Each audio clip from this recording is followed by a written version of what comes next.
ఆవకాయ ఆంజనేయ కథ మొదలెట్టినాడు చూడరయ్యా శక్తినంతా కూడగట్టి చెట్టు దులిపినాడు అంజయ్య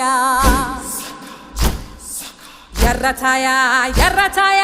కోతి అవతార వెంటమాయ కత్తి సేత